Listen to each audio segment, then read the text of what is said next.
Welcome to Agency in Motion Navy, sponsored by KPMG. With the Government Matters Thought Leadership Network, I'm Mimi Geerges. To join the Navy, you have to be able to swim. In the digital age, you have to navigate a dynamic sea of data. Harnessing that data, mapping its currents, and leveraging its streams is key to accelerating the OODA loop: observe, orient, decide, and act. Platforms like Jupiter integrate and secure systems while paving the way for future capabilities.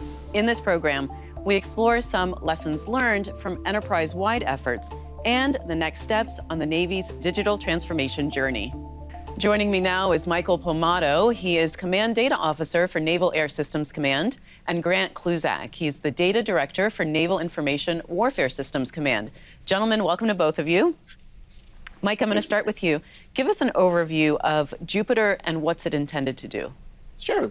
So Jupiter is an analytical system. It's an enterprise analytical system that they stood up by the Navy. What the purpose of this is to try to get together all of our disparate data sources across all of the commands, as much of as possible up in this area, so it's easy for an end user to actually consume and to use. So it's consolidation of our remote systems into one for analytics and data science purposes. Well, one thing the Navy has been working on is to clean up its data, reduce redundancy. Talk a little bit about that. What progress have you seen in your command? So Jupiter's been up for about 2 years now. It's really been in its own for about the last 2 years.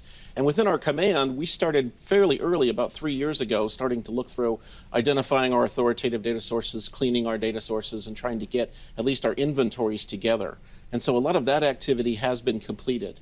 Now what the push is how we can timeline out the various systems which we've got, our existing systems, and identifying which of those make sense to move to Jupiter because they have cross-command applicability, and which of those we would maybe not decide to migrate towards Jupiter. We actually have a large number of things which we're looking at in this space, and 4 active projects which are currently today moving up to Jupiter. And Grant, let me turn to you now about the authoritative data sources that Mike just mentioned. How do you determine that, and what will be put on to Jupiter? So in a lot of cases, we're looking at the end use case, where the value comes from of combining the data, putting it together into Jupiter, being able to integrate that data to drive a dashboard that gives us that end result. So in most cases, like right now, the Navy FM&C folks are bringing Navy ERP data, so all of the financial execution data is being connected into Jupiter so that we can do that data integration. Some of the other data sets we're looking at are DIPR-DON, which is where we keep track of our IT systems of record. And then the financial budget for those IT systems is PBIS IT. So with that data in Jupiter, as Mike mentioned, we're able to then combine that data to produce dashboards and visualizations that really can be used for driving a data-informed decision-making of strategic investments down the road. Well, let's talk a little bit more about what you mentioned. You're talking about moving some of your legacy business intelligence systems to Jupiter and that financial information. Tell us about that process. How are you doing that? So NAVWAR has 2 warfare centers that each have a legacy business information integration system that we're looking at. Since they all pull in from the same authoritative sources, if we can move and combine the capabilities from those 2 systems into Jupiter, we can eliminate the need to do duplication of the data movement, the data copying, the data transformation, and we can truly drive and provide a viewpoint that can be consumed by not just NAVWAR, because we're also doing this across all of the data sets, that can be replicated and scaled then across the other Navy systems commands. And Grant, can you talk a little bit more about specifics on the benefits? Can you give me an example of those benefits so that it's not just kind of the concept? Yeah, so one of the first benefits is infrastructure cost. Right now, we're currently paying for cloud hosting services for each of those 2 existing systems. When we go to Jupiter, and since Jupiter for us is right now an enterprise resource through FY27, it'll allow us to reduce those costs and eliminate those costs. Same thing, we're paying for software for those 2 systems. We won't have to pay for that software because that software is now available as an enterprise resource on Jupiter. Those cost savings alone, we're projecting saving $4.7 million a year if we go forward and actually execute this modernization. And Michael, tell us about some of the business use cases that you're using. So again, we've got some that are in the acquisition space, financial space, some of which have crossover with some of the things which Grant has just mentioned. We've also got a lot of things that are going on in our sustainment and readiness areas too as well. Give me an example. So in those areas there are some examples where we've got some sustainment, predictive systems that are in place that look at aircraft maintenance and aircraft parts and et cetera. And so if you tie that back to some of the financial metrics and some of the financial data sources which you have available to you, all of a sudden you've introduced these really large capability jumps. So we'll be able to predict not only when you would see spikes where you may need a particular part for an aircraft or a weapon system, but also being able to look back to what kind of a financial impact that could be to help you with the planning. So as Grant has said, as we've consolidated some of this data, we've been able to eliminate some of those data pipelines which we've built. And so there's very large financial savings going along with those pieces of it, because that's where we spend probably 80% of our time in the work. But in addition, it's also introducing new capabilities to where we can get some more predictive things on the back end that we couldn't have done previously, or if we did them, you'd have to manually put these data sets together, which again takes more time and resources. So in predictive maintenance, when you know that there's a part that's about to fail, you can have that already sent and ready. So again, that would improve readiness tremendously. Across the Navy. What about an acquisition use case? So an acquisition, again, looking at the cycle time, or if you look at it from a contracting perspective, how long things spend in contracts in order to make purchases, things along those lines. How can we reduce that cycle time? What's some of the impacts of looking at the process flow, the way that it goes through the individual pieces of the process flow in order to try to streamline that? So this has cost savings in a number of areas. It had cost savings in, the number of people that have to actually physically touch pieces of data or clean the data. It has, rework as far as quality metrics would be improved with these types of systems. And so these are some of the initial things which we're seeing benefits coming out of Jupiter, and long term in Jupiter and our existing systems where we're looking at streamlining them through these process improvements. That's some of the things which we're looking to get out of it. So cost savings, cost avoidance where possible, and being able to add new capabilities. That's kind of the big metrics which we look at Nav Air. And Grant, one of the projects that you've had success with is the IT portfolio management project. Tell us about that. So that project started out here at Navor with the intent of being able to eliminate a duplication of efforts. One was a pure compliance governance approval process, and then secondly was the actual purchase process that happened through Navy ERP for the purchase of, say, software or IT hardware. Internally here at Navor, we figured out a way to combine those two processes into one.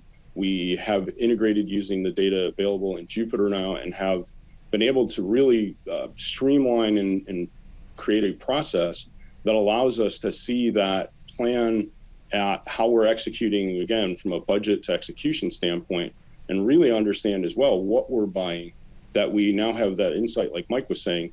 We can apply some of the machine learning and AI techniques to this to where we can start looking for duplications, redundancies, and that's where we're going to be able to make those strategic decisions going downstream. In Jupiter, the ability to work in Jupiter means that we can scale, again, what we've built at Navor and turn that into a product that is supporting not just Navor's efforts, but now supports the entirety of the Don CIO office and how they look at IT portfolio management, because they're able to see the budgets across the different mission areas and the different systems commands that are doing the acquisition and integration of that data or the systems. Michael, Nav Air has been bringing on new data officers.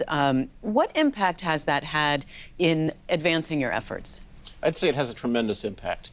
So again, I've been with Nav Air for around 3 years now at this point. Prior to that, I was heavily engaged in industry.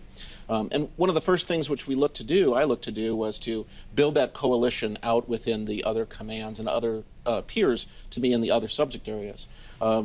Mr. Tom Sasala, the Chief Data Officer for the Navy, came in, and as part of that, he's rolled out this whole process for Associate Data Officers, and that's the roles that Grant and I both fill. And so early on, Grant and I were two big, strong partners in this. And you can see as we've continued to work up at the Navy level, we've been able to influence change and bring about some of the change which we see. So up and out across different organizations, but also down and in within our organization. So we identified within each of our subcommands, we identified data officers in their space, and they each have their own mission and slightly different requirements that go along with each of those command areas. So by having a counterpart in each of those, NAVAIR as a whole can present a holistic picture as opposed to it just being a top-down, policy-only type direction. It's a lot more action than just strictly throwing policy around, I would say. You know, I want to ask you about educating people about your data initiatives because, you know, you've talked about reducing redundancies, bringing down those stovepipes and things like that, but that does require a shift in mindset and how you think about this.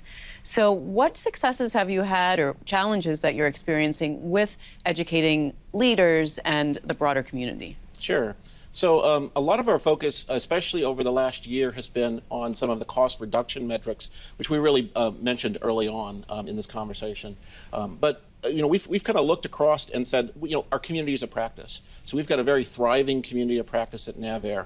The community of practice up at the Navy level, we're active participants in that. And so by sharing, these are sort of some of our success stories. These are some of our challenges within those communities of practice. That has been a way for us to have actionable items coming out of it and actually change direction on things to put our resources to the things that are adding the most value back to the command.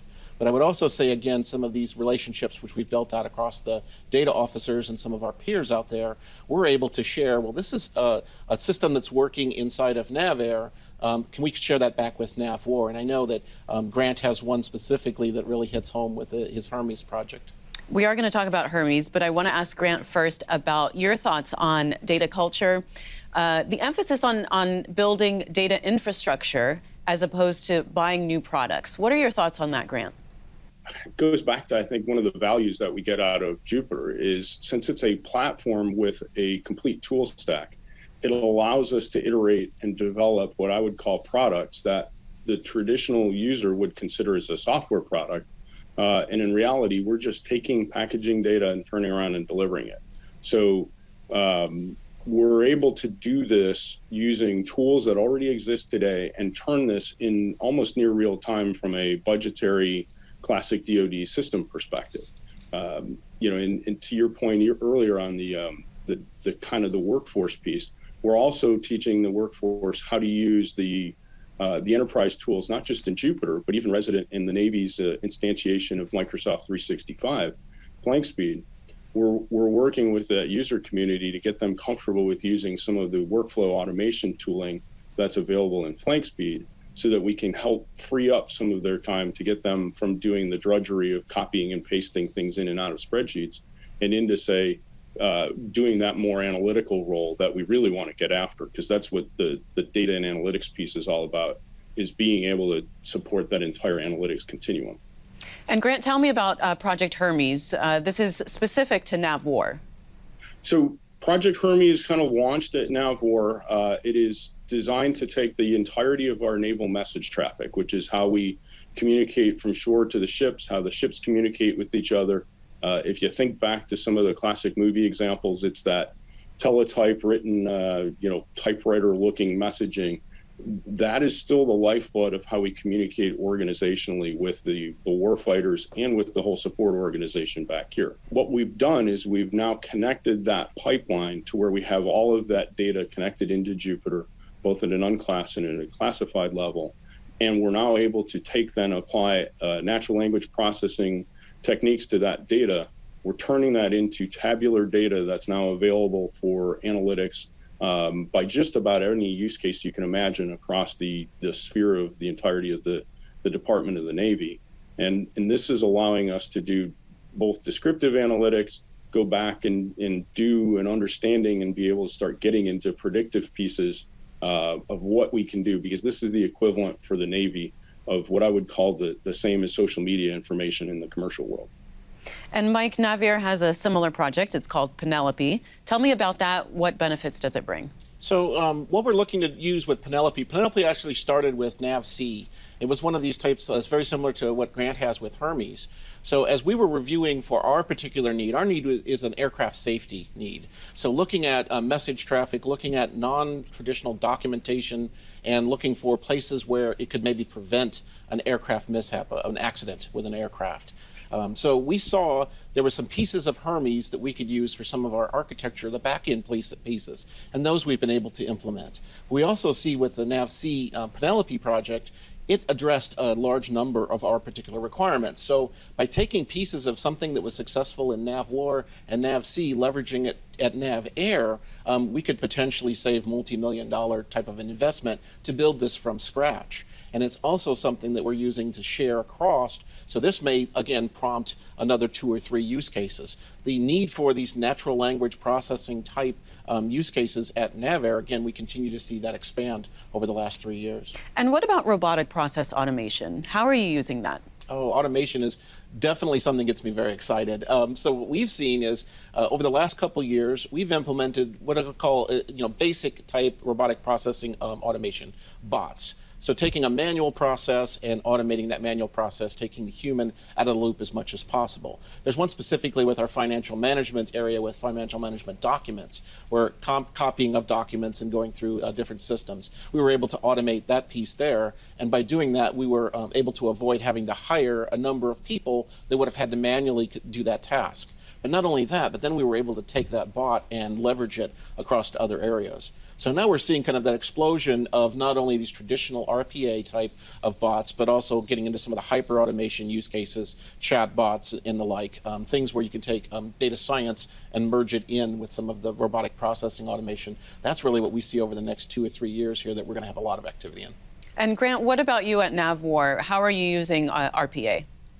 Both from a pure RPA perspective or that embedded automation capability, again, in flank speed. One of the first projects we actually launched here at NavWar was a whole facilities maintenance ticketing system using the tools of Power Automate and Power Applications and then SharePoint to combine that so that an individual anywhere here in the organization can put in a trouble ticket. It automatically gets routed to the facilities folks, gets cataloged, documented, that whole workflow is done. And again, it costs us nothing other than a little bit of internal overhead time to develop the application. And Mike, you mentioned that you're relatively new to the government. You have a lot of corporate experience.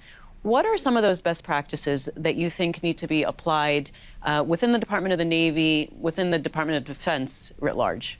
So a couple of things. First off, I really appreciate the fact that the big Navy Chief Data Officer has really leaned in hard on data governance. Governance was something that was a challenge across our commands, but now understanding the value that brings in that structure, we are definitely seeing that realized.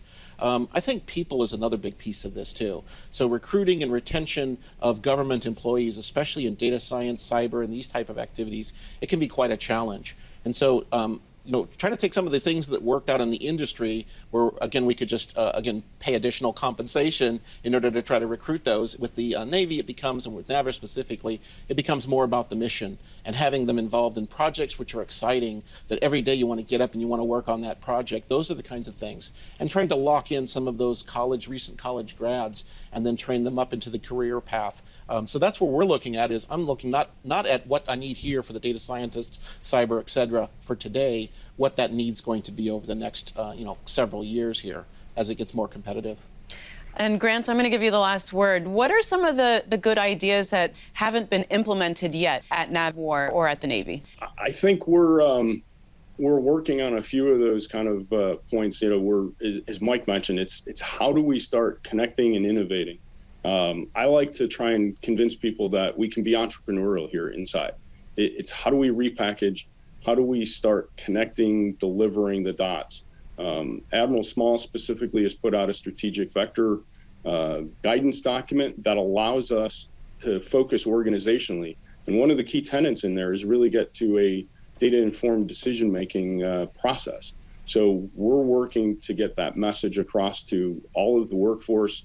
And I agree with Michael wholeheartedly here. We're the way we're going to innovate and accelerate our adoption is really in the sharing across the various organizations and understanding we are, again, all working towards one collective goal, and not just our individual, whether it's at a systems command or even, internal departments within a given organization. We have to understand that data connects all of us, and how we put it together is really where we're going to get that exponential value. All right, Mike and Grant, thank you both so much for being on the program. Up next, we'll hear from a Navy veteran with industry best practices for digital transformation. Agency in Motion, Navy, is sponsored by KPMG. Learn more at read.kpmg.us/modgov. Welcome back to Agency in Motion, Navy, sponsored by KPMG. I'm Mimi Geerges with the Government Matters Thought Leadership Network. The Navy is well underway on its digital transformation journey. The service will see more return on investment as the systems commands collaborate and streamline their data pipelines. I'm back with Mike Vitale. He's Federal Advisory Managing Director for KPMG and a veteran with 35 years of service in the Navy. Mike, welcome to the program. Thank you, Mimi. As I just said, 35 years in the Navy. Now you're on the industry side supporting the Navy. What would you say are the Navy's biggest challenges around data? Well, as you just heard Grant and Mike talk about, the challenge of systematically orchestrating data coherence across the Navy is probably their number one challenge.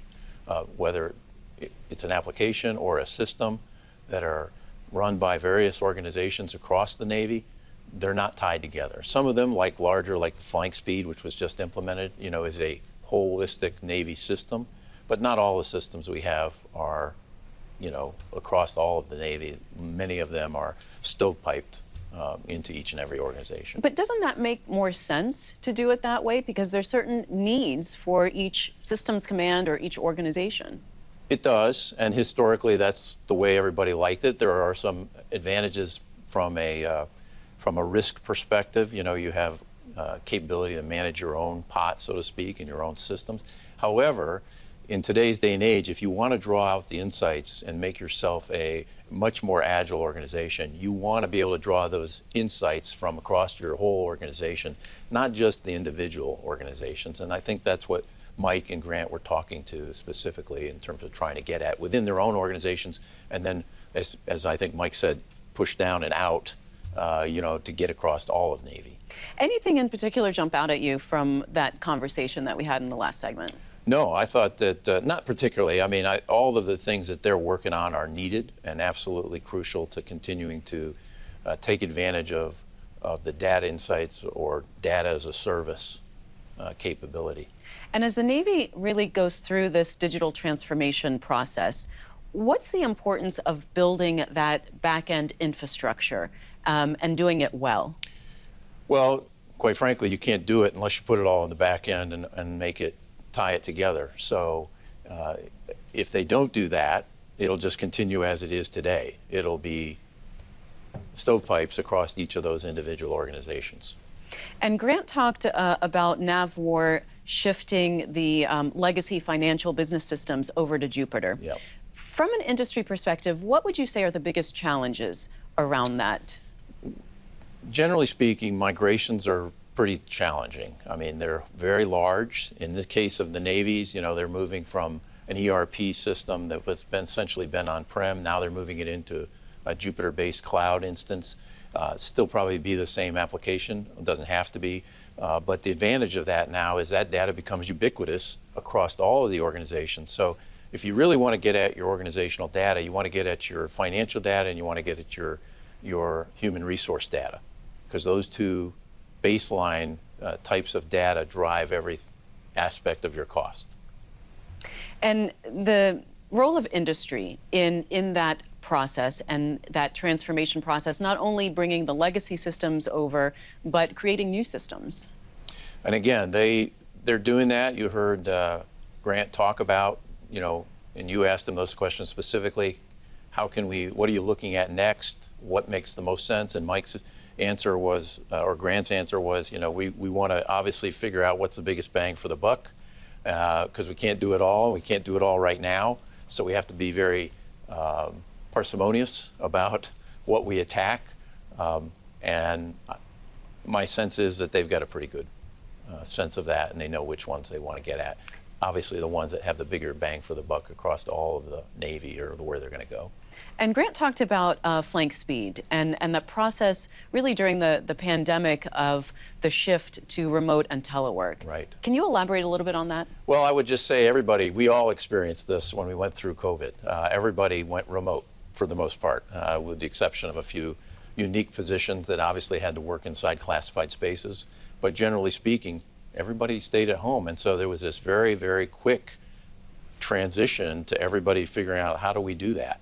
And flank speed gave the Navy the ability to do that very quickly and very securely, which is probably the more important aspect of it. And you'd consider that a success story? Oh, absolutely. Yeah, they did that. Flank speed in the Navy means full speed ahead, and all engines ahead flank. That's the max speed that a typical ship will go. And so there was a moral imperative necessary for the Navy to get over to Office 365s ubiquitously across the entire Navy to make sure that they could be secure and operate remotely. And in the last segment, we talked about data culture. I wonder, given your long experience in the Navy and now on the other side, what have you seen as far as a shift? Is it different now than it used to be? It's very different, and it's much to the better. We used to live in the past. We used to think we were the best. We didn't need to change. What worked in the past will still keep working. We don't need to worry about it.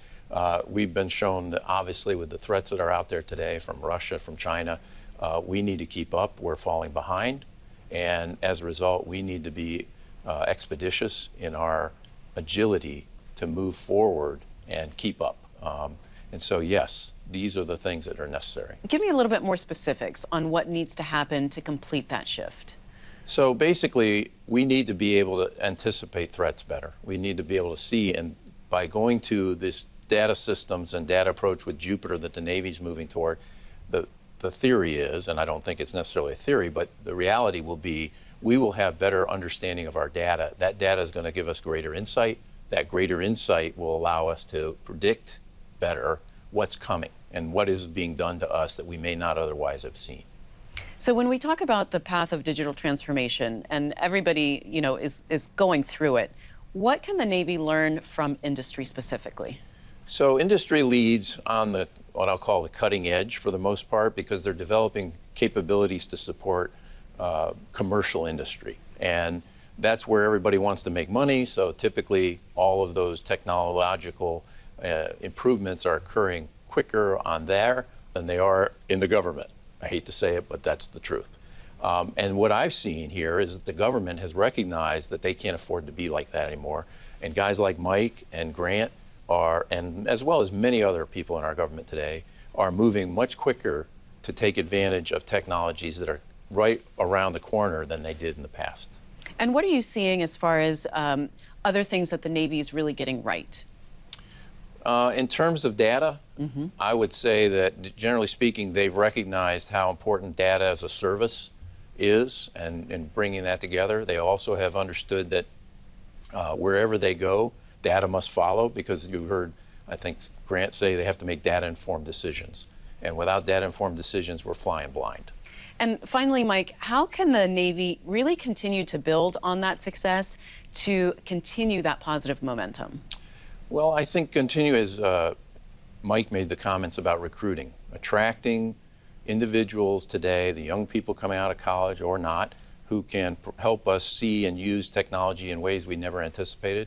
That new generation, that new crop of young people are much more adept at using technology than perhaps we were at our age and even now. And so continue to attract them and have them come to the government.